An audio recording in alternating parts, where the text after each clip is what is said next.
Pessoal, muito bom dia a todos. Hoje é dia de quinta com o DG e nós vamos falar um pouquinho sobre a possibilidade dos cônjuges renunciarem numa escritura de pacto antinupcial, em que se pactua o regime da separação de bens, a possibilidade de serem herdeiros, concorrerem na herança de uns dos outros no momento futuro. É um título meio extenso, um artigo que nós escrevemos recentemente em conjunto com o João e com a Carol, e a situação passa justamente por esse tema, né? Então o casal vai lá, quer escolher o regime da separação de bens, mas na própria escritura de pacto antenupcial eles querem deixar consignado que não concorrerão com os descendentes nas heranças um dos outros. Isso é pacta corvina, isso fere aí algum preceito do nosso direito. E esse é o tema que nós trataremos aqui no Quinta com o DG de hoje, com o João Massoneto e com a Carol Mosman. Quero deixar um bom dia para minha amiga Cris, que está aqui, que já mandou um bom dia. Quem for chegando, manda bom dia, manda de onde fala aqui para a gente mandar uma mensaginha e mandar um bom dia também. 2 recados importantes que eu sempre gosto de passar aqui no Quinta com o DG antes de começar o nosso conteúdo. Primeiro recado é que a nossa programação é semanal e ela acontece toda quinta-feira às 7h38 da manhã. Legal? Então, toda quinta-feira de manhã, em regra, vocês vão nos encontrar aqui no Quinta com o DG. Vez ou outra aí, a gente muda a data do Quinta com o DG, em decorrência de alguns compromissos. Bom dia para Giza, que já mandou aqui um bom dia para gente. Bom dia para Mônica. Bom dia para Jana, mandou com um solzinho. Bom dia para Cássia aqui, que é de São Paulo, capital. Para o Francisco. Falar em São Paulo, capital, antes de eu passar aqui para o segundo recado, eu quero convidar todos vocês que estão aqui. Bom dia para Amanda, que manda um bom dia para o nosso tabelião global. Brincadeira da Amanda aí, que nós aparecemos na Globo, né? Bom dia para Protales. O pessoal tá chegando aqui devagarzinho. Lembrar que em pessoal de São Paulo capital, e pessoal de todo o Brasil, né? Porque São Paulo é um lugar, é um centro aí de estudos. No dia 21 de outubro, próximo, nós vamos fazer um evento gigante sobre o tema regularização de imóveis, tá? Esse evento vai acontecer das 9 da manhã às 6 da tarde. Vai ter palestra, vai ter um momento para tirar dúvidas ao vivo, que é um viés bem prático. Vamos ter sorteios de cursos, livros, lançamentos de livros. Então, esse evento de 21 de outubro em São Paulo sobre o tema regularização de imóveis está imperdível e eu quero que vocês garantam a melhor inscrição para esse evento. Por quê? Porque até o dia 20 de agosto nós temos o melhor preço para esse evento. Então, quem estiver interessado, dá uma olhada lá nos nossos stories ou me manda um direct para eu passar o link desse curso da regularização de imóveis. Mas eu quero ver todos vocês, sem exceção, nesse nosso evento do dia 21 de outubro sobre o tema regularização de imóveis. E o segundo recado importante que eu passo aqui é para vocês ficarem ao vivo conosco no Quinta com o DG, porque vocês vão interagir comigo, com a Carol, com o João, que somos aqueles que irão falar hoje sobre esse tema tão bacana. E também eu peço para todo mundo que puder, do lado aqui da caixa de comentários, bom dia para Elis, tem um símbolo do aviãozinho, e o símbolo do aviãozinho você pode clicar nele e compartilhar a live com outras pessoas, tá? Então, se vocês puderem fazer isso, compartilhar a live, mais pessoas estarão conosco. A Adélia pediu para eu fixar o link, eu tô sem o link aqui. Se alguém pudesse, de repente o João ou a Carol puderem copiar o link e colocar aqui nos comentários, aí eu fixo o comentário para o nosso evento da regularização de imóveis do dia 21 de outubro. Ou alguém que está assistindo aqui, se puder mandar o link aqui nos comentários, eu já fixo. Vou chamar então aqui o João e a Carol para a gente poder começar. Se alguém puder colocar o comentário do evento de outubro aqui, eu agradeço, para a gente fixar o comentário e as pessoas poderem se inscrever. Vamos ver aqui se João e Carol entram.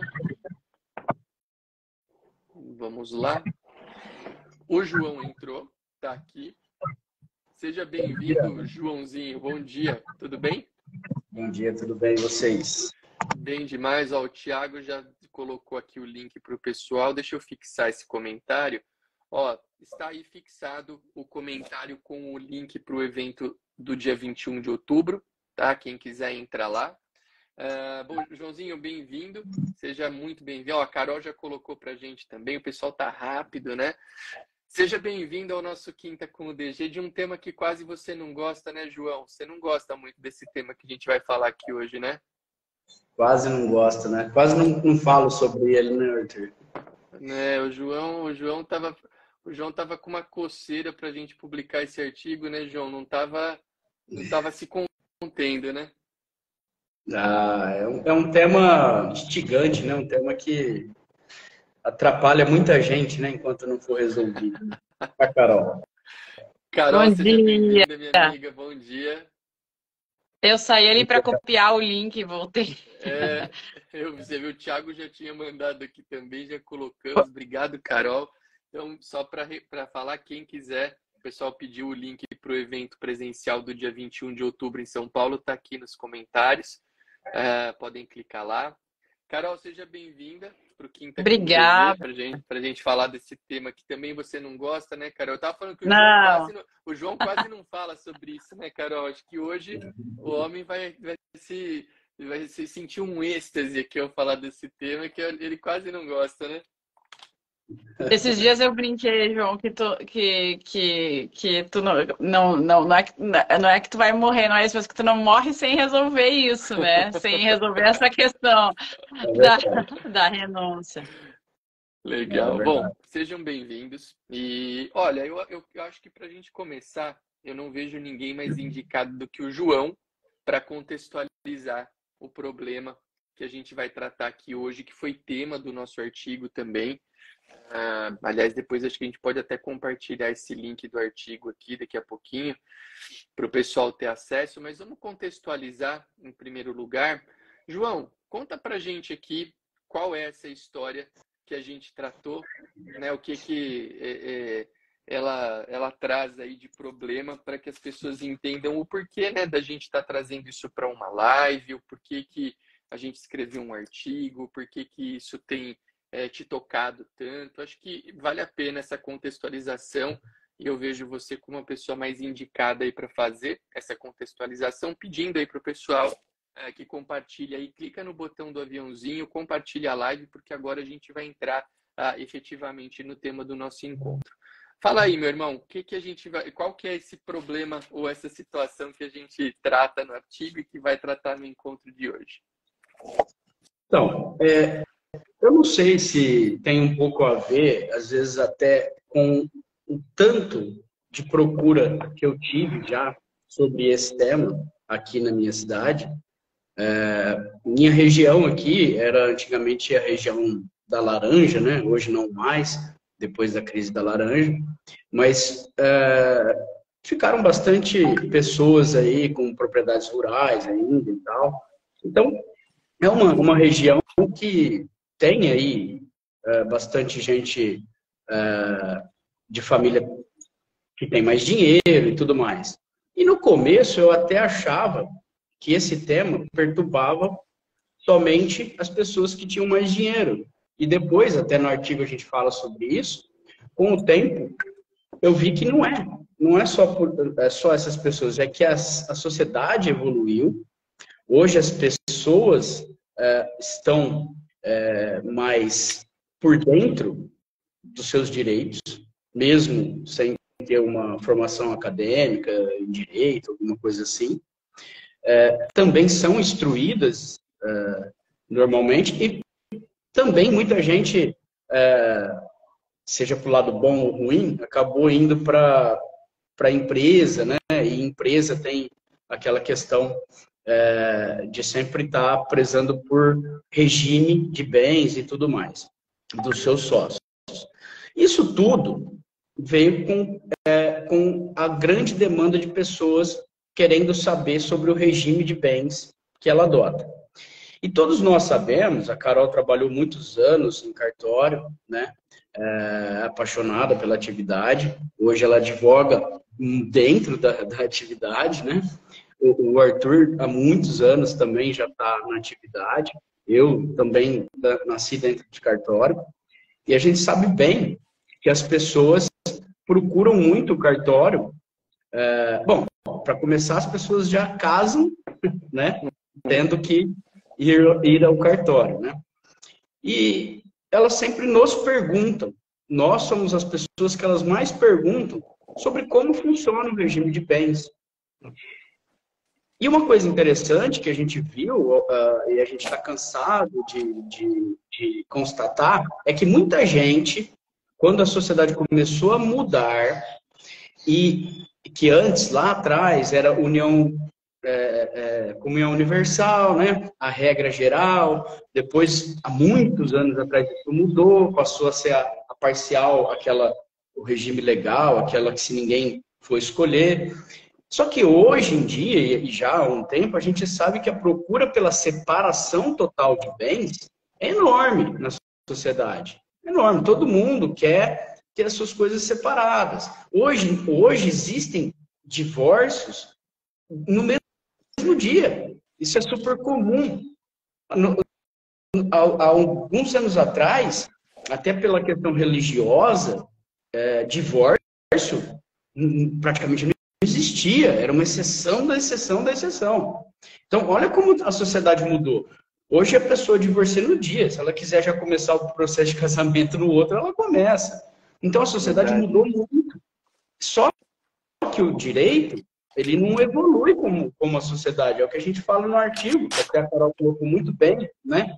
A questão da tartaruga e tudo mais, que ela citou no artigo que ficou muito legal, que é uma verdade. E outra situação que a gente passa a perceber é que muitas pessoas que casaram pela separação de bens, elas achavam, e muitos ainda acham, que a separação vale para depois da morte também dos bens. E não é. E quando elas descobrem que não é assim, que a separação é só em vida, elas ficam revoltadas. Eu já atendi pessoa aqui que ela está pirada, que ela tinha casado em separação total de bem, desesperada, não sabendo, porque era o segundo casamento, que se ela viesse a falecer, o cônjuge dela seria herdeiro junto com os filhos. E aí, isso cria um cenário totalmente horrível.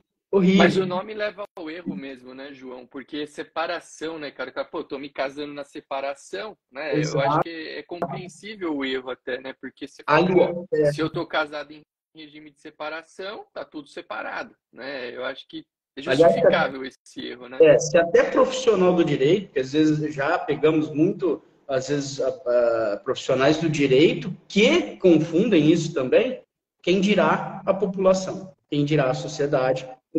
E isso afeta, como a gente bem colocou no artigo, isso afeta não só pessoas com dinheiro, porque é o que a gente fala. Eu canso hoje de atender as pessoas que vão se casar novamente, ou vão conviver em união estável novamente, que elas não querem de jeito nenhum misturar o patrimônio, e mesmo que for apenas uma casa, um carro que ela tenha, ou só uma casa, ou que seja só um carro. Por quê? É tudo que ela tem. Se é tudo que ela tem, ela quer. Aquilo vale tanto quanto aquele que tem milhões e milhões. Para ela, aquilo é tudo que ela tem. E o que ela quer? Ela quer que vá para os seus filhos.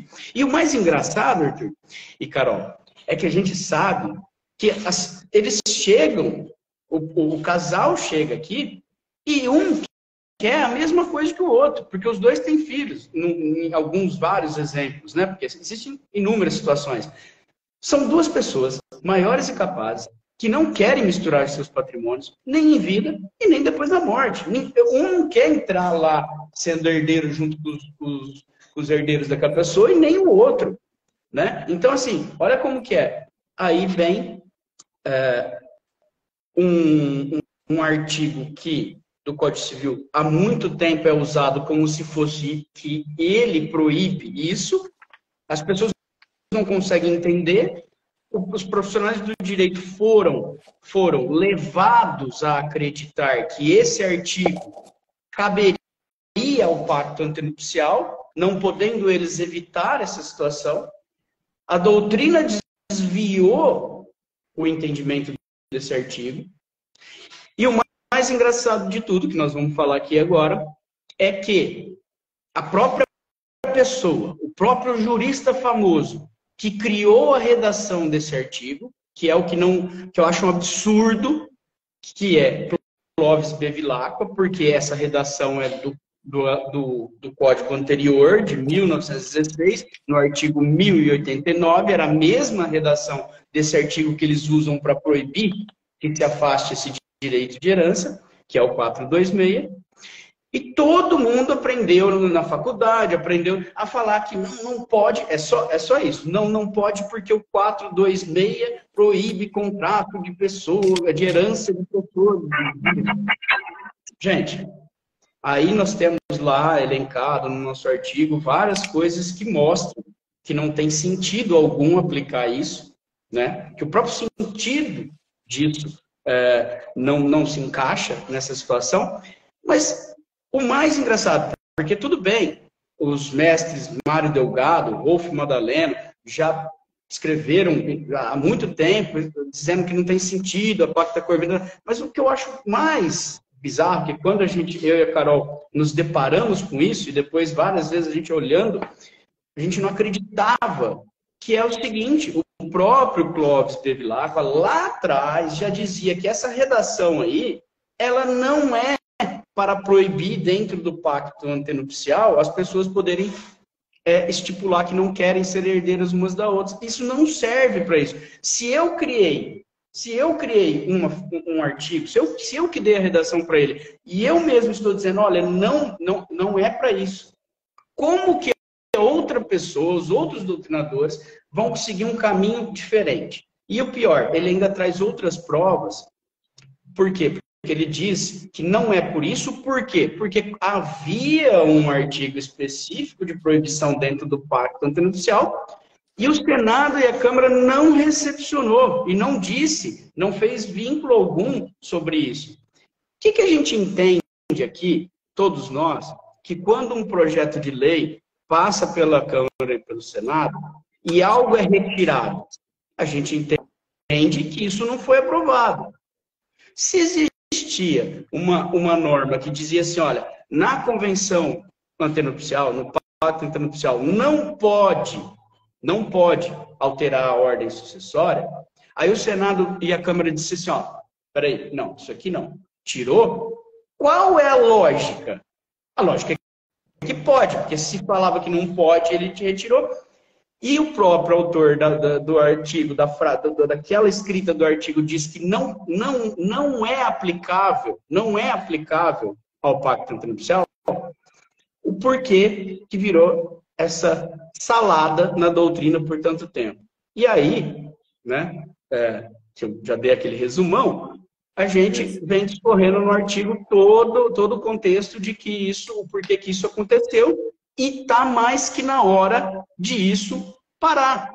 Por quê? Porque continuar com essa teimosia de aplicar o 426, e é outra coisa que eu já paro de falar, mas a teimosia de aplicar o 426, ela só garante uma coisa, garante intacta a vaidade de certos civilistas que não querem abrir mão. Porque do mais, não faz mais nada, sabe por quê? Porque, ao contrário, a teimosia acabar e os civilistas que já estão mudando, civilistas famosos, né, que já estão mudando a opinião para dizer que pode sim fazer isso, veja bem, essa inversão na doutrina, esse passar a entender que não aplica, ele só faz bem para a sociedade. Porque não atinge terceiros, não incomoda ninguém, não incomoda o poder público e só atinge para o bem a sociedade, que deixa elas viverem bem, né? Terem seus relacionamentos, e a Carol pode falar muito bem essa outra parte de tanto de tanto que isso atrapalha a sociedade hoje em dia. E nós, aqui na ponta, no cartório, os advogados, podemos olhar para as pessoas desesperadas e não quererem exercer sua autonomia privada, né? Poder da vontade, querer dizer e falar assim, olha, nós somos maiores capazes, não queremos ser herdeiros. O que o Estado tem a ver com isso? Nada, zero. Quem eu vou prejudicar? Nada, zero. Ah, eu vou prejudicar aquele civilista que vai ficar incomodadinho, né? Aquele civilista vaidosinho. Calma, João. Quantos brasileiros nós somos? Quantos brasileiros nós somos? Qual é a diferença que vai ter para milhões de pessoas para o civilista vaidosinho? Então, gente, é isso que eu quero dizer para você, João. Agora, é empolgação, vocês sabem. Agora, a Carol pode dizer outros malefícios disso, né, na sociedade. Eu quero deixar um bom dia bem especial aqui para o meu amigo Manuel Valente, que entrou aqui, mandou um abraço para a gente. O Manuel, que é um super registrador de imóveis lá em Caxias do Sul e um grande intelectual do direito notarial e registral. Manuel, é uma honra ter você aqui, meu amigo. Um abraço para você e para o meu afilhado, hein? Manda um beijão para o meu afilhado aí. E o Manuel até comprou selos aqui da nossa live. Quem compra selos faz doação, porque eu dou tudo que eu ganho com esses selos de live aqui, a gente doa para entidades beneficentes. Quero mandar um abraço para o Breno Dores, que falou que o trio de ferro do direito notarial e registral. Ei, Breno, você é um gozador, né, Breno? Eu vou mandar um abração para você também, para tua família linda. A Ana aqui que mandou um bom dia. E o pessoal aqui mandando mensagens. Muito legal ter todos aqui. Acho que até a Lauren, eu vi ali bem antes as mensagens foram correndo. A Lauren comentou que no evento do Rio Grande do Sul, né, Carol, esse tema foi discutido. A Carol pode até trazer um pouquinho da experiência para a gente, porque ela esteve no evento do Rio Grande do Sul. Então, resumidamente aqui, pessoal, o que a gente trata é a possibilidade dos cônjuges, né, nessa escritura de pacto antenupcial, no qual se pactua o regime da separação de bens, que é algo muito comum nos tempos atuais. Nessa escritura de pacto antenupcial, em que se pactua, aqui a Lauren até comentou, a Carol estava aqui, foi ela quem colocou a mensagem do debate no evento do Rio Grande do Sul.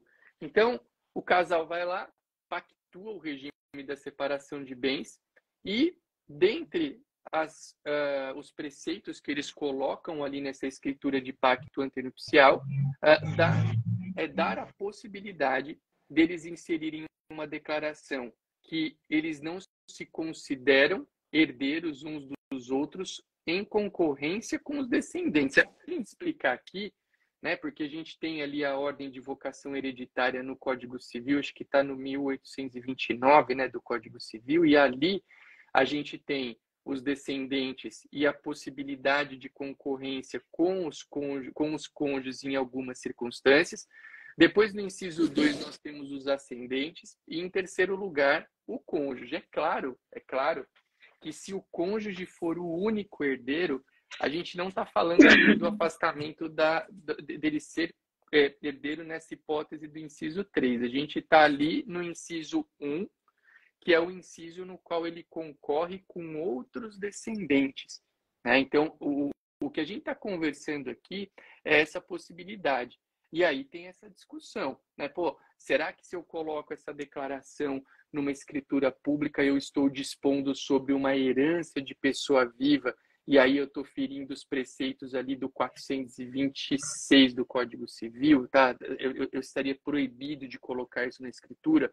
Ou eu tenho a possibilidade de, atendendo, o João contextualizou a questão muito bem. Hoje é normal, né? O divórcio é algo mais corriqueiro na sociedade atual. As pessoas se divorciam.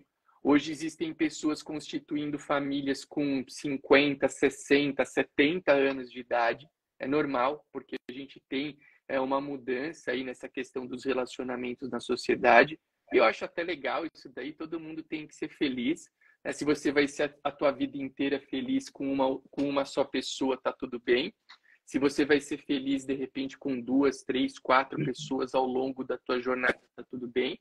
Mas é importante a gente conferir essa proteção patrimonial para quem quer, né? Porque, de repente, aquela pessoa que está constituindo uma família com 50, 60 anos de idade, ela não quer misturar o patrimônio dela com aquele novo companheiro, aquele novo parceiro de vida, porque ela demorou muito tempo. Só um minutinho, João, que eu já vou. Ela tem todo um histórico aí para poder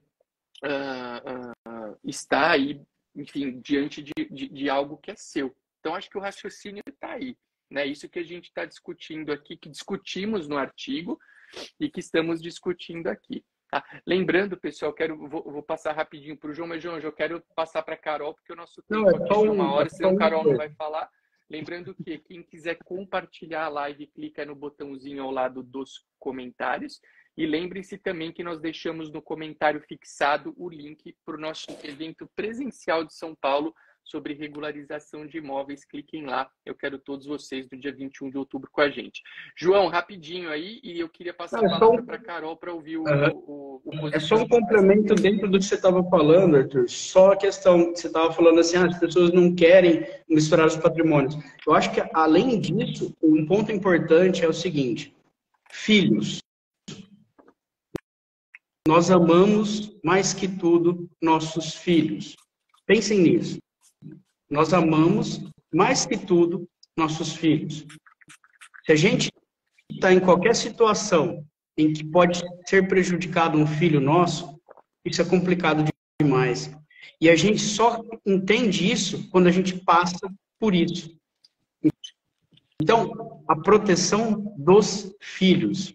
Eu acho que esse é o ponto ainda mais importante do que eles se protegerem deles mesmos, entendeu? A proteção dos filhos. Sim.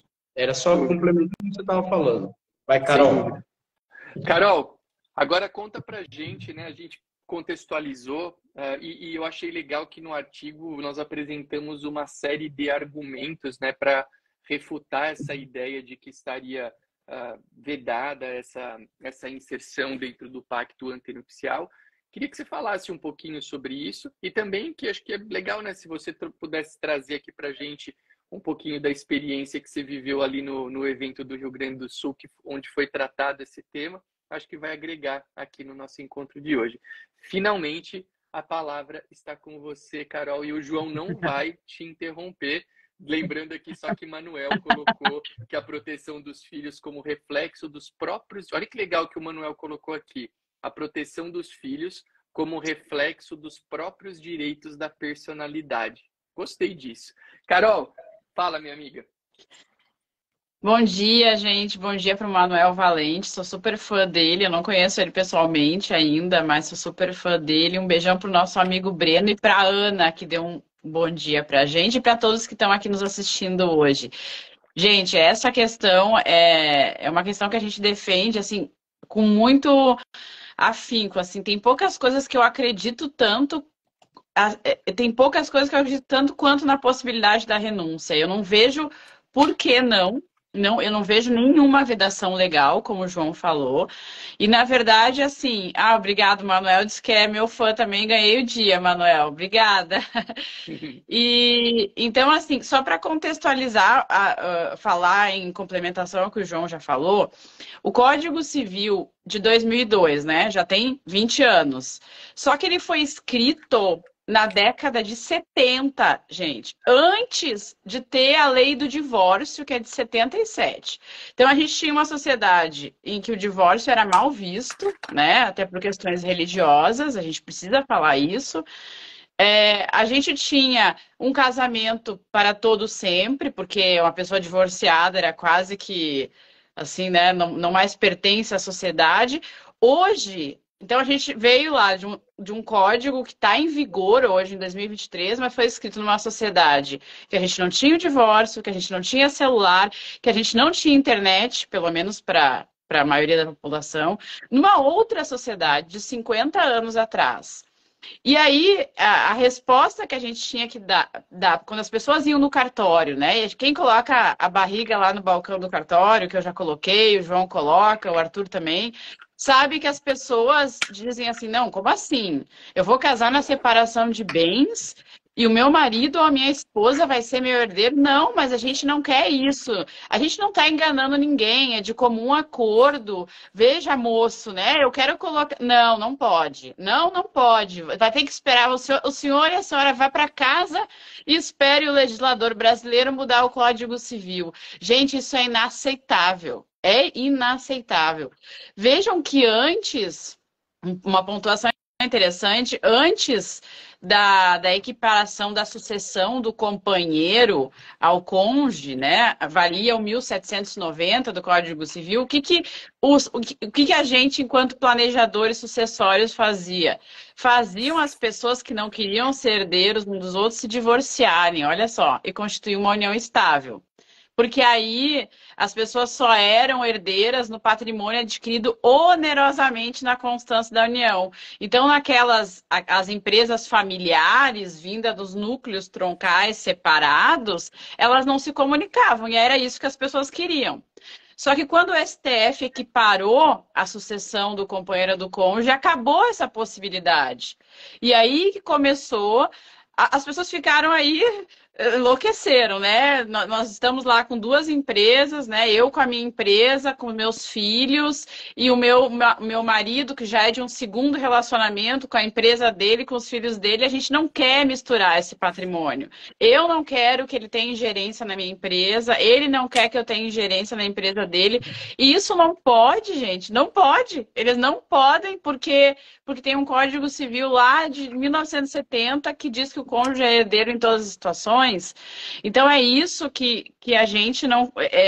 lá, quando a gente está no cartório, lá com a barriga no balcão, a gente fica assim, até sem saber o que dizer, né, João, para as pessoas. Pelo amor de Deus, a gente concorda com vocês, mas ao mesmo tempo tem que mandar vocês esperar a mudança legislativa. Não, não tem que.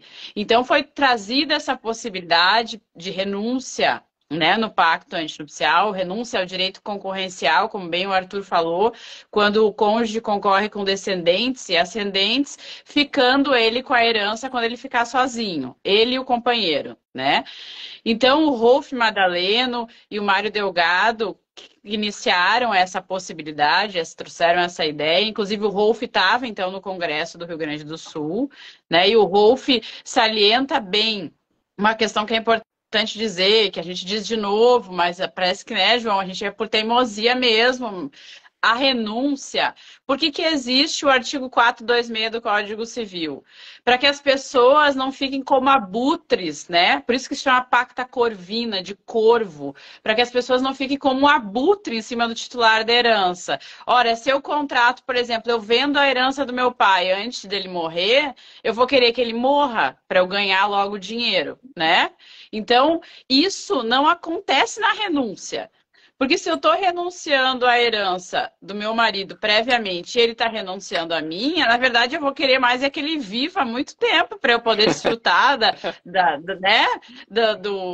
benesses patrimoniais que ele pode dar a mim e eu a ele. Então, além de não ter essa questão da renúncia, como o João bem disse, o Clóvis Bevilacqua diz claramente que o artigo 426, essa vedação das renúncias no pacto antinupcial, não se quadra no 426, porque a gente tinha lá no 1916, no Código Civil de 1916, uma previsão expressa de proibição que, como o João bem disse, foi retirada. Né? Foi retirada essa proibição pelo Senado porque o legislador entendeu que não era necessária essa proibição. Mais um argumento a favor de que pode. O legislador não proibiu. Essa renúncia ao direito concorrencial no pacto antinupcial não está dentro da vedação do 426 e era uma vedação que estava lá no Código Civil de 16, mas foi retirada pelo legislador. Então, gente, o João, eu, o Arthur, a gente tem convicção dessa possibilidade. E, infelizmente, essa interpretação equivocada que já está se modificando, né, João? Uma coisa importante do Congresso do Rio Grande do Sul que eu quero dizer para vocês, que se ano passado, quando o João esteve aqui no seminário, houve uma tendência maior, de um medo maior em fazer a renúncia, um medo, inclusive, às vezes, dos notários em serem responsabilizados. esse ano eu senti o contrário. Então, teve o Rolf lá na mesa, um registrador e uma tabeliã. Todos foram a favor da possibilidade da renúncia. E muitos doutrinadores que antes eram... sim, eu senti bastante essa inclinação. A gente antes estava assim, com a balança pendendo pela não possibilidade, né? Agora a balança já está assim, ó, pela possibilidade. Fizemos a pesquisa, né, Carol? A nossa pesquisa deu que a maioria está fazendo e aceitando. E um doutrinador importante que mudou de posicionamento, reveu o posicionamento, foi o Conrado Paulino, que é aqui do Rio Grande do Sul, né? Hoje ele entende, então se tu olhar os livros anteriores dele, ele até fala pela impossibilidade. Hoje ele já caminhou para a possibilidade. E vários outros doutrinadores estão acompanhando ele, justamente porque por causa desse anseio da população, né? E só para finalizar, gente, os notários, eu sou muito fã da atividade notarial, é porque os notários, eles constroem jurisprudência, eles são criadores do direito. Os notários foram os grandes responsáveis por a gente ter hoje a possibilidade de união homoafetiva no Brasil, seja através da união estável, seja através do casamento. E isso o Rolf falou, alguém, eu não me lembro bem quem falou. Vejam que não há lei autorizando ainda, né? A gente ainda tem no Código Civil casamento entre homem e mulher, mas a construção jurisprudencial, de acordo com o anseio da sociedade, que veio lá em primeiro lugar para quem? Para os notários, possibilitou hoje justamente que pessoas vivam o afeto, o amor da forma que querem, né, da forma que bem entenderem. Então é a mesma coisa em relação à renúncia. Não tá se prejudicando ninguém. Não é assim, eu renuncio, o outro não vai renunciar. Não é isso, é uma renúncia recíproca. E como bem disse o João, para preservar os filhos, para não misturar patrimônio, para não gerar conflito entre filhos de um e filhos de outro. Imagina misturar numa empresa filhos de um relacionamento lá de um outro com filhos que nem irmãos são, né? Que não tem nenhum contato. Então, gente, não sei se... Eu acho que é isso, vou deixar para a gente dividir mais a fala. Aqui o Manuel colocou um outro comentário que eu acho legal a leitura, e observemos como se relaciona com os direitos da personalidade. Inclusive o após a morte, o de cujos não ter na sua sentinela herdeiros como urubus, caçadores e afins. Exatamente, essa mistura que geraria, né? E a própria Joana, mandar um beijo para Joana Malheiros, aí do Rio Grande do Sul também, Carol, de Soledade. A Joana que é uma querida, uma grande amiga aí. Ela lembrou que a questão do casamento entre pessoas do mesmo sexo está prevista aí numa resolução do CNJ, né? A gente não tem prevista de forma expressa, né? Claro, tem jurisprudência e tal, mas não mudou a lei, né? Gustavo colocou aqui que os notários são a porta de entrada das atualizações da sociedade no ordenamento. É isso aí. Eu acho só, Arthur, eu sei, a gente sabe que tem a resolução do CNJ, mas eu quis dizer que não tem modificação do Código Civil, não tem lei ordinária permitindo, né? Só tem um ato normativo do Poder Judiciário. A gente não tem a lei do Poder Legislativo, né? Nesse sentido que eu quis dizer. Não, e eu entendi, acho que ela lembrou aqui a informação, foi bacana ela ter lembrado que tem no CNJ, mas você tem razão, não tem lei, né? Se você abre ali o nosso Código Civil, não fala nada, né? E talvez fosse algo aí para gente refletir a respeito, né? De estar lá também, né? Agora, um ponto importante que a gente tem aí para número da resolução do CNJ, eu acho, eu não lembro, se a Joana puder colocar... A resolução permite o casamento, se eu não me engano, né? Isso, é o casamento, exatamente, mas eu não me lembro o número, não. Joana vai saber isso, com certeza, ela já põe nos comentários aqui pra gente. Eu não me lembro do número. Uma coisa só, João, que eu acho que é importante a gente também esclarecer, as escritura pública, 175, ó, a Joana já colocou aqui, resolução 175. Quando a gente fala em escritura de pacto antenupcial, e a própria sugestão no artigo que nós escrevemos para o Migalhas, há ali uma sugestão de redação, a gente sempre tem que ter em mente o seguinte: a escritura escritura de pacto antenupcial, ela tem um viés declaratório muito forte, né? Ela tem o grande ponto de uma escritura de pacto antenupcial são as declarações daquelas pessoas que pretendem se casar. E eu acho que, ainda aqueles que defendem a contrariedade, né, da possibilidade dessa situação que a gente está tratando aqui, a gente não poderia proibir, deixando um abraço aqui para o pessoal. A Rita perguntou se a live vai ficar gravada. Vai. Mandar um abraço para o professor JP Câmara aqui. A gente não pode nunca, a meu ver, proibir que as pessoas externem. Eu vou deixar fixado aqui o artigo para quem quiser ler. Ó. Pronto. Quem quiser ler o artigo do Migalhas, eu deixei fixado aqui o comentário do João, tá? Para vocês poderem ler e conferir esse artigo. Acho que vai ser legal. Estava fixado antes o nosso link para o evento de São Paulo. Quem quiser depois manda um direct que eu passo. A Cris comentou aqui que na escritura de união estável com separação de bens, a tese discutida é bem mais aceita pelos tabeliães. Então, o que eu quero dizer aqui é o seguinte.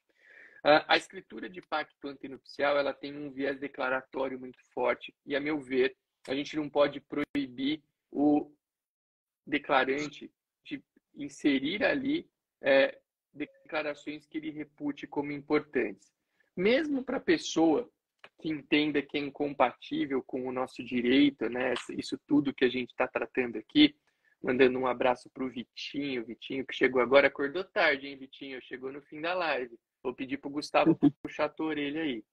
Mas a pessoa externar a vontade dela no sentido de que ela não se considera herdeira em concorrência com aqueles descendentes da pessoa que ela está casando, eu penso que é algo que a gente não pode proibir em hipótese nenhuma, né? Se isso vai ter efeito no momento do tempo em que for necessário avaliar essa declaração, esse é um outro assunto. Mas a gente está falando aqui da possibilidade dela externar a vontade dela.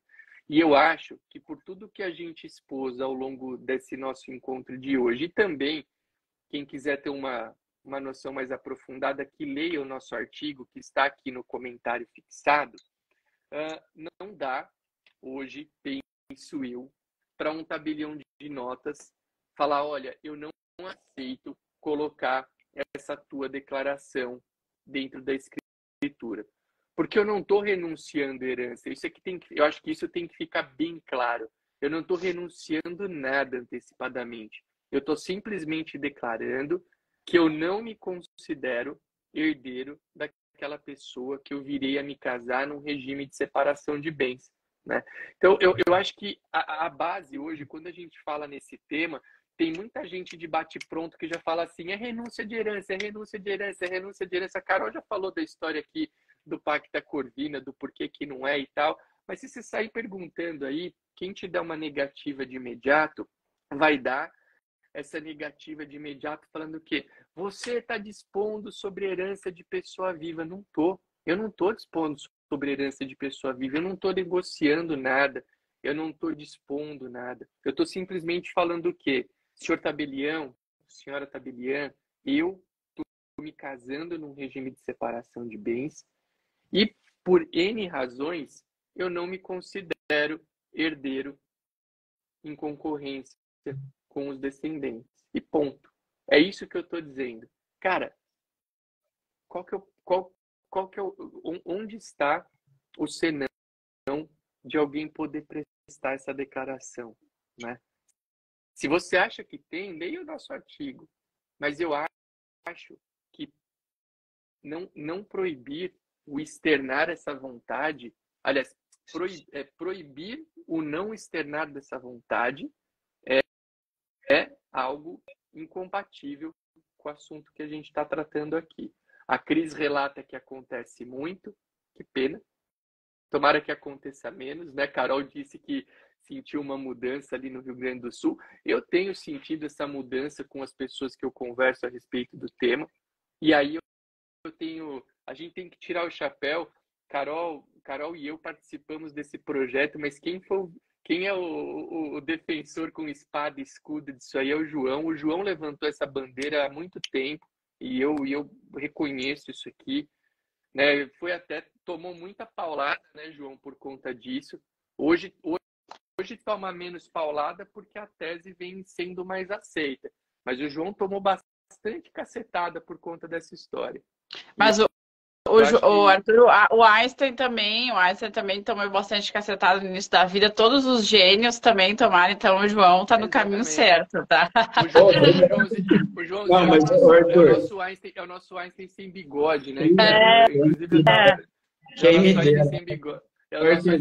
Então, enaltecer aqui a questão do João, porque no começo disso ele tomou muita cacetada, mas eu acho que passados alguns anos / meses disso que a gente está do que a gente vem conversando, né? E que João foi quem encabeçou, né, essa situação ali no começo, e teve crítica e teve problema. Cara, hoje essa situação, para mim, com os tabeliães que eu converso, a situação está muito mais tranquila. Arthur, você pode estar conversando com poucos tabeliães, a maioria não faz. Tudo bem, o nosso trabalho vem sendo feito para mudar, né? A gente levantou essa bandeira para mudar. E eu acredito que num futuro muito breve, tem gente que vai olhar para isso tudo. Eu acho que vai acontecer isso escuta o que eu estou falando aqui, tá gravado, hein? Para não falar que eu sou loroteiro daqui 1 ano ou 2. Alguém vai olhar para essa discussão daqui 1 ano e falar, cara, verdade que vocês discutiram isso mesmo? Teve discussão, é real que teve discussão sobre isso? Porque essa situação, a meu ver, do jeito que nós, dentro desse contexto que a gente desenhou, ela vai ser uma realidade muito, mas muito tranquila num brevíssimo futuro. João, você queria falar, né? Quero te devolver a palavra, porque eu sei que você fala muito e a gente tem 10 minutos ainda aqui. Tá, não, só rapidinho dizer que a Carol estava comigo desde o começo nessa batalha. É que a Carol ela é mais calma. Eu já sou mais afobado. Então, aí eu fico nessa, né? E eu vou mais para o debate. A Carol é mais tranquila, ela que me segura também. Mas ela esteve comigo desde o começo, desde o primeiro artigo que nós escrevemos. Inclusive, nós pensamos muito naquele primeiro artigo em não dar a nossa opinião, que a gente estava procurando achar um meio termo para resolver para a sociedade enquanto não se defina, mas mesmo isso, decisões aqui em São Paulo nem leram o que o tabelião colocou lá, nem leram. Não, tá? Porque não estava... João, e só para deixar claro aqui, o que eu falei de você encabeçar, que eu citei, foi que você foi para uma linha de frente de defender essa tese em alguns grupos aí, que você tomou muita cacetada, né? Tomei de civilista famoso aí.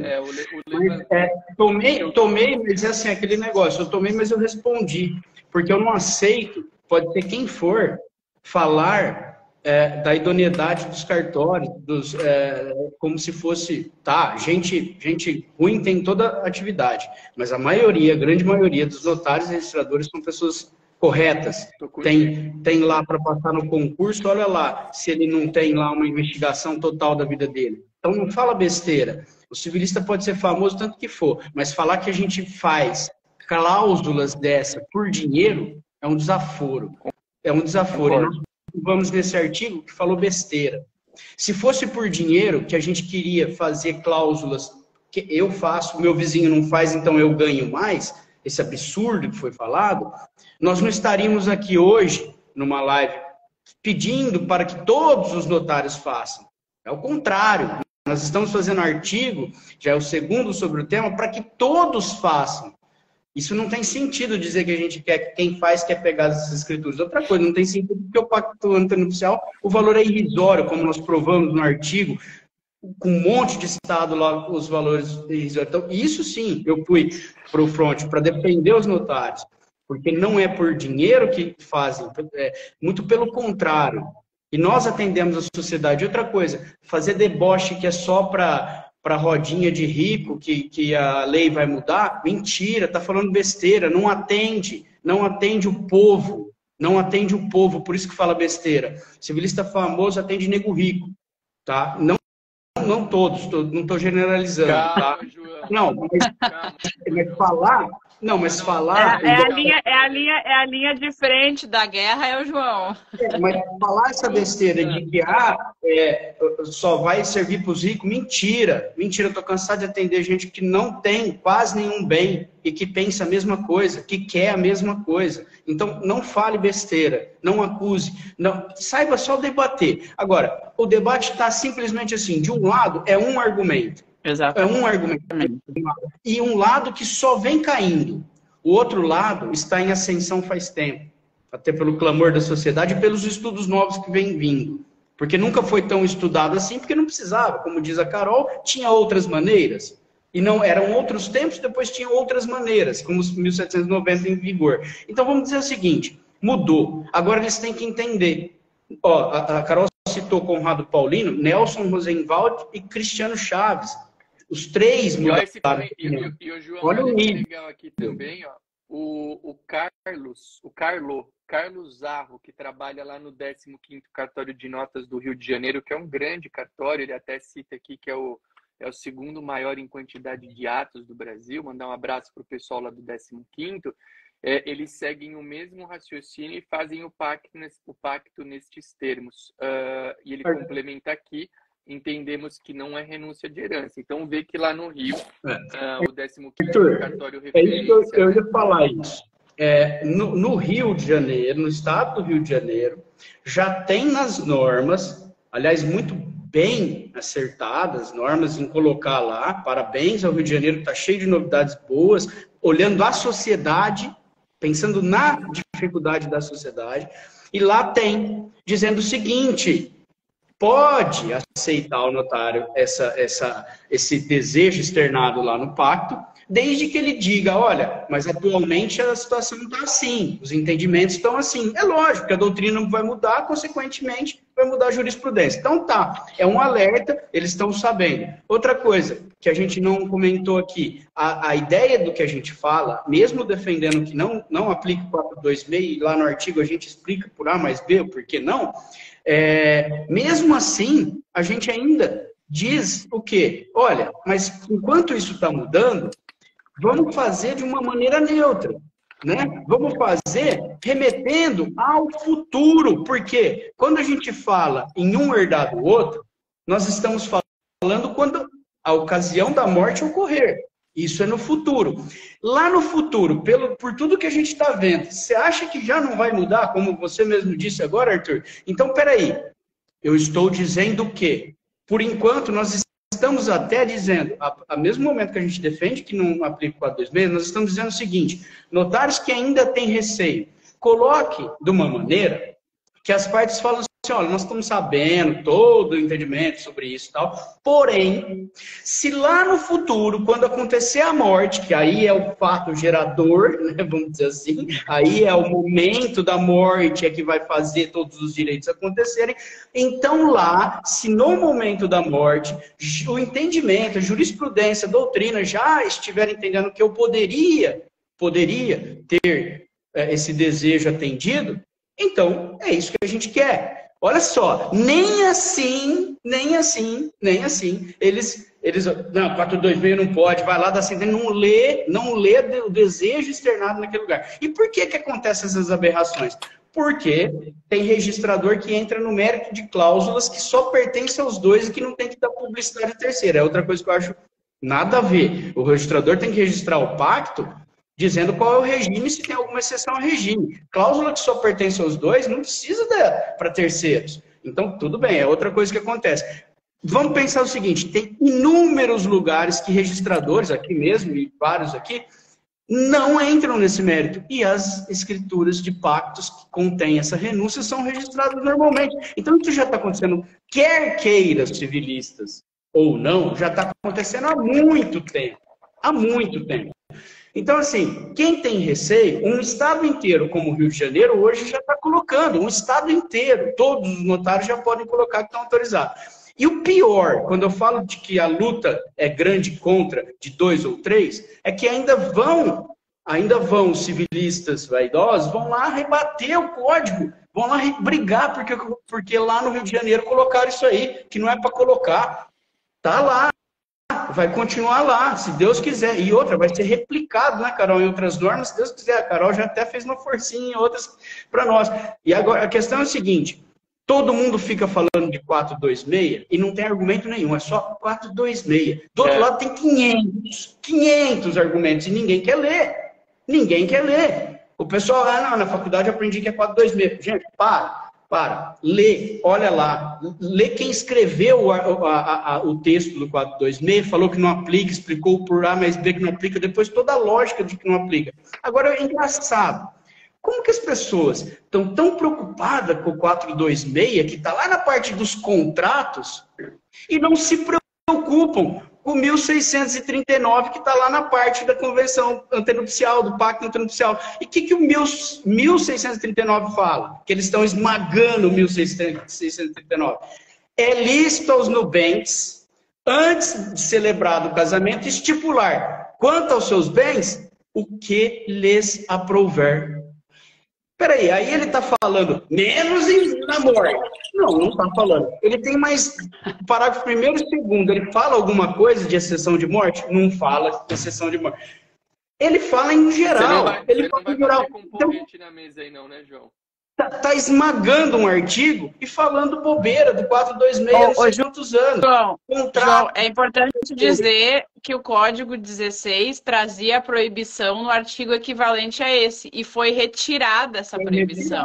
Então, fica claro, isso fica cristalino, assim, que foi tentado colocar lá em 1916 a proibição, e aí foi retirado pelo legislador. Ou seja, se foi retirado é porque ele não queria proibir.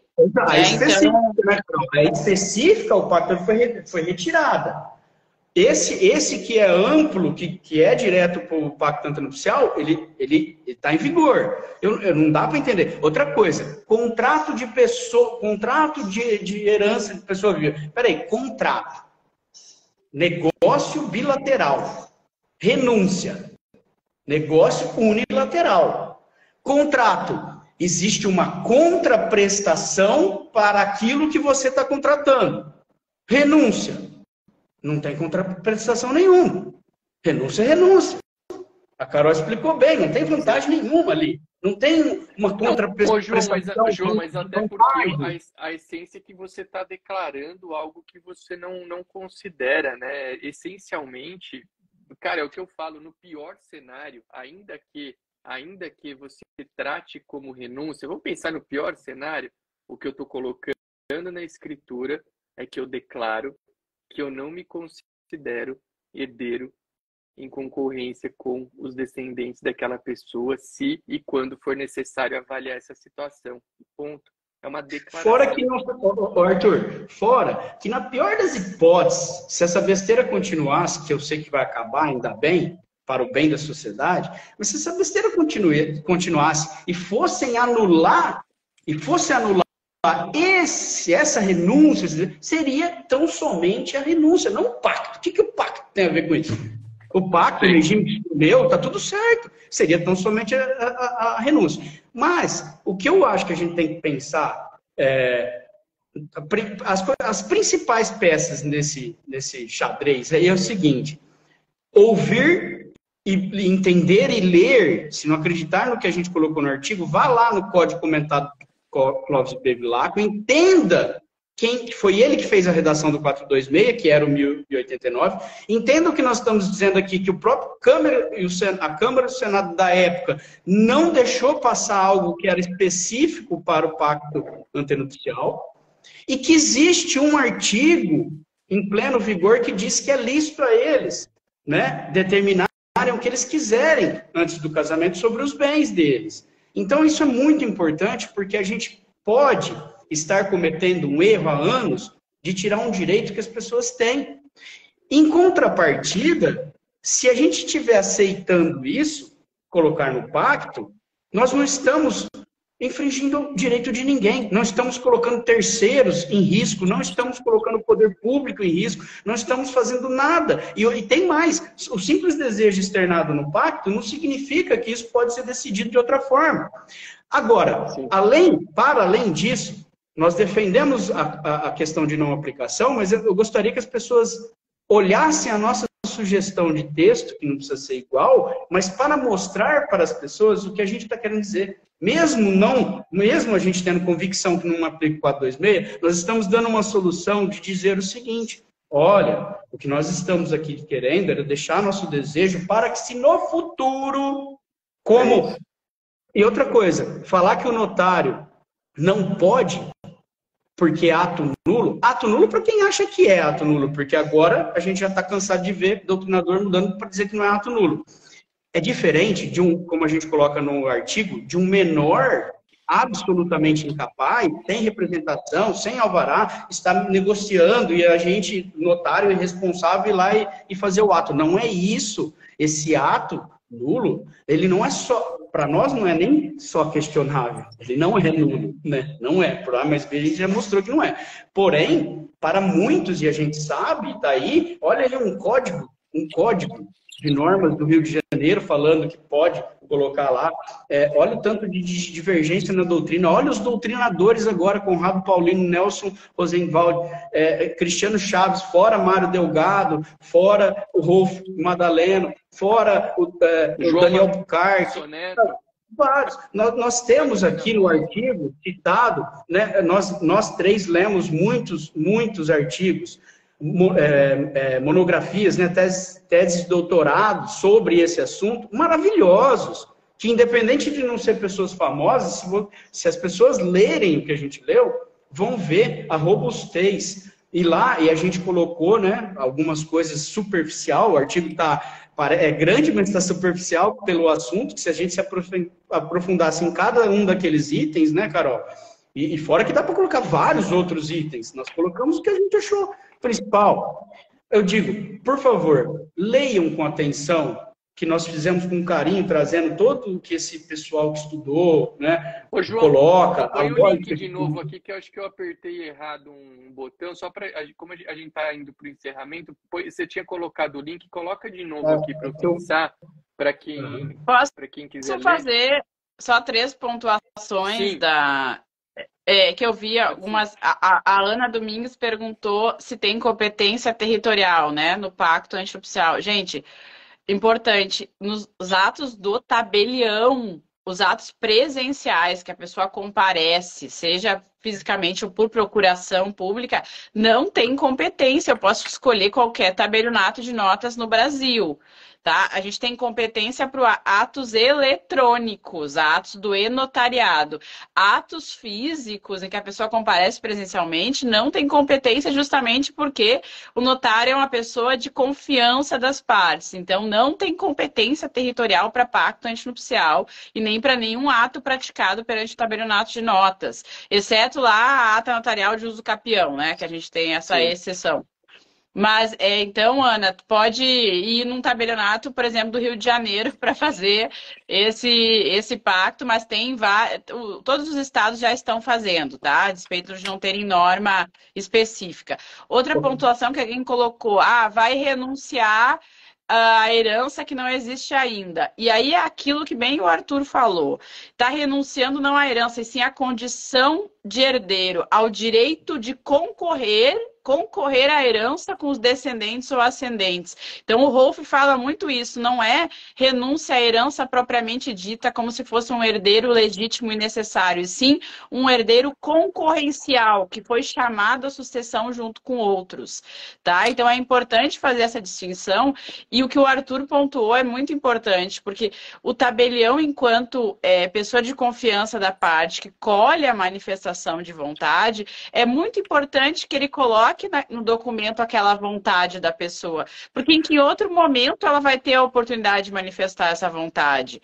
Se no futuro puder ou não, bom, vai ser discutido no futuro, mas já está externada a vontade dela em relação a isso. E o pacto é o documento para fazer isso. Tem gente que fala, faz no testamento. Gente, testamento é ato personalíssimo. Eu não posso fazer um testamento junto com meu marido, não vale. Então, como é que eu vou fazer uma renúncia recíproca em que eu tenho igualdade num testamento? Não tem como fazer isso. Até e um porque testamento, o testamento, a pessoa viva que vai estar ali, né? A viva, e vai matar os dois. Não, e o testamento é sobre os meus bens, né? Não sobre minha condição de herdeiro em relação ao outro. Então, só para frisar esses pontos, de que o quanto é importante o tabelião enquanto lá está lá, né, na Lei 8935, ele acolhe a manifestação de vontade das partes, dele deixar documentada essa manifestação de vontade com todas essas ressalvas em relação à eficácia futura. Mas assim como o João, eu tenho convicção de que olha, eu vou dizer isso, não devia dizer, né? Mas que vai ter eficácia sim no futuro, porque a gente vai caminhar nesse sentido na jurisprudência. Já está caminhando, Mas, ó, só uma última coisa aqui, gente. Uma historinha para vocês. São Paulo é o que está mais relutando, até porque aqui tem influência de alguns civilistas vaidosos que eu falei. Beleza. Mas, ó, sabe o que aconteceu aqui em São Paulo? Sabe o que aconteceu aqui em São Paulo? As decisões que não lê lá a cláusula, já fala que é 426, acabou, fizeram com que os advogados fizessem uma simples situação, que inclusive é ruim para a sociedade, porque também onera mais ela, mas as pessoas preferem ser oneradas. Mas olha o que eles fazem. Eles, no dia do pacto, no cartório, eles não colocam no pacto, para que no registro o registrador não entre nesse mérito e atrapalhe o pacto, mas eles fazem uma escritura, no mesmo dia, uma escritura declaratória só com essa parte. E tem dado certo. Não precisava, porque se colocasse com todas as cautelas, né, tal, se fosse como o Rio de Janeiro, que agora a gente tivesse nas normas, seria tranquilo. Mas olha, para tudo dá-se um jeito, né? Para o bem da sociedade, se dá-se um jeito. Então, em São Paulo, na prática, muita gente vem fazendo isso. Porém, com toda essa mudança que está tendo, até em São Paulo é colocado, em vários cartórios, eles aceitam por renúncia. Aqui, por exemplo, sabe o que eu estou fazendo? Eu estou dizendo, eu aceito colocar, lógico, aceito colocar, sugiro colocar com essas cautelas para que não tenha problema, porém eu estou dizendo que houve comarca que não deveria, tá? E que acabou causando um problema de ter que levantar dúvida e tal, na questão do pacto, ou até casais que teve que ir lá e fazer um novo pacto sem a cláusula. Olha o desconforto. E aí eu digo, olha, tem gente que quer fazer isso, faz por escritura pública no mesmo dia declaratória. Eu acho isso um absurdo ter que fazer isso, mas eu deixo claro que quem optou por fazer isso foi porque não queria problema algum na hora do pacto. Tem uns que consultam o registro se ele entra e tal. Então, eu estou dizendo que na prática vem acontecendo. Mas a minha opinião, vocês sabem qual que é, que eu já deixei bem. Ô, João, só para arrematar, que a gente já passou aqui bastante do tempo, a única coisa, você citou... Cara, eu acho que as decisões aqui de São Paulo, elas até leem, sim. Claro que eles... Eu sei que você falou de não ler num sentido mais global, assim. Claro que as pessoas leem antes de fazer um julgado. Mas é que eu acredito, cara, que aqui enraizou muito essa ideia do 426, sabe? Porque é o que eu falei, é automático, cara. Você fala nesse assunto, a pessoa já fala, opa, peraí, tá dispondo sobre uma herança de pessoa viva e tal, é 426, 426, 426, e às vezes não para refletir. O que eu acho interessante é o quê? Talvez essa mentalidade, por um bom lapso de tempo, ela não tenha despertado tanto interesse, porque não existiam tantos casos que demandassem uma maior reflexão. A gente sabe que às vezes o volume leva as pessoas a refletirem um pouco mais. E eu acho que esse movimento que a gente vive atualmente, esse movimento de, opa, peraí, Se eu não estou feliz com uma pessoa, eu estou com 50, 60, 70 anos, eu não estou feliz, eu posso me divorciar, eu posso casar de novo e não quero misturar patrimônio, esse movimento se tornou muito comum. E, por ter se tornado muito comum, ele está gerando uma maior reflexão, né? E justamente por isso que eu tenho... Cara, quem não teve oportunidade, leia aí o nosso artigo. Cara, os argumentos para o que a gente defende, eles são muito sólidos. Então, eu tenho plena convicção. Eu não sei se nós vamos ter normatização expressa como o Rio de Janeiro tem, mas que o cenário, tomara, né? Tomara que tenha, mas que o cenário vai ser um cenário de maior tranquilidade por tema. Eu não digo que será, eu digo que já é. Eu acho que hoje, em agosto de 2023, a gente já tem um cenário que é absurdamente mais tranquilo, por exemplo, do que agosto do ano passado. Se a gente for pegar um intervalo de um ano, o nosso cenário hoje já é um cenário muito mais tranquilo do que o cenário de um ano atrás. E aí, cara, a tendência... Deu para sentir isso bem no Congresso do Rio Grande do Sul, Arthur. Eu vou dizer uma coisa para vocês. Esses 3 doutrinadores que acabaram de mudar de opinião têm um peso enorme nessa mudança. Isso aqui vai mudar demais. Conrado Paulino, Nelson Rosenwald e Cristiano Chaves no time, mudando de lado, isso já, quem já estava crescendo de um lado e decaindo do outro, você pode ter certeza que esses 3 vindo para o lado de cá, vai mudar. Vai ser. O Código do Rio de Janeiro foi um grande diferencial também, um grande diferencial nesse meio tempo que você está falando. Porque, olha, um estado inteiro já está fazendo isso, tá? E nós fizemos uma pesquisa, nós não estamos falando aos ventos, nós fizemos uma pesquisa e a grande maioria dos notários aceita. Meus amigos, obrigado pelo tempo de vocês. Foi muito bom essa discussão, acho que ela precisa acontecer, está acontecendo. Quem não leu o nosso artigo, leia, ele está fixado aqui nos comentários. Quem perdeu parte da live, ela vai ficar gravada, a gente termina aqui, eu já posto, vou marcar o João e a Carol também, para que eles possam divulgar aí para os seus seguidores. Quem não segue o João e a Carol, siga. Quem está aqui pelo meu perfil, siga o João Maçoneto e a Carol Mosman, que são 2 amigos e super produtores aí de materiais notariais com qualidade. Quem veio pelo perfil do João e da Carol, siga o blog do DG, que é o meu perfil. E lembrem-se que no dia 21 de outubro tem evento presencial em São Paulo, capital, sobre o tema regularização de imóveis. Quem quiser fazer a inscrição, me manda um direct que eu mando o link para vocês, tá? Dia 21 de outubro, Carol e João, além de outros professores bem bacanas, estarão conosco em um dia de estudos aí que vai ser bem legal, com lançamento de livros, sorteio, tem várias surpresas aí que a gente está preparando para esse evento presencial de São Paulo. Vamos fazer uma surpresa no evento, no finalzinho do evento a gente começa a falar de renúncia no pacto e na união estável. Quem sabe? Tudo pode acontecer. Quero agradecer, João, quero agradecer, Carol. Quero agradecer. O pessoal está pedindo qual que é o Insta da Carol. É Carol _ Mosman, né, Carol? Acho que não. Carolina. Underline Mosman. Deixa eu escrever aqui, peraí. Deixa eu escrever. Escreve aí para o pessoal. Mas se de repente alguém não conseguir clicar aqui, eu vou postar já na sequência do encerramento da live, eu já vou postar e vou marcar o perfil da Carol e do João também para vocês olharem, tá?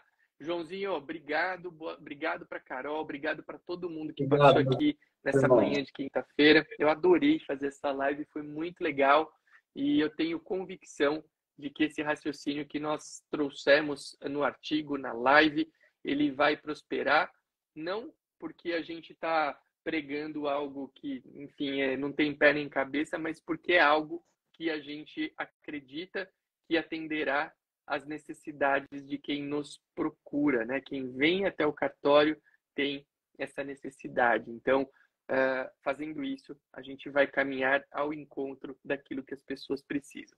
Muito obrigado a todos aí e uma excelente quinta-feira. Se quiserem dar um tchauzinho aí, Carol e João, fiquem à vontade antes de encerrar. Só para falar, a Fábria, o link do artigo está fixado aqui no... Não sei se aparece para ti, que ela pediu o link do artigo, está fixado aqui Isso. E no Migalhas, Gente, muito obrigada. É um prazer estar com vocês. Um beijão, bom dia. Pelo nosso nome, né, Arthur? Oi? Pelo nosso nome, no Migalhas Notariais Registrais, qualquer um dos três, o nome já vai achar o artigo lá, caso não ache, né? Obrigado, valeu, pessoal. Boa quinta-feira a todos. Valeu, tchau, tchau. Tchau, tchau, gente.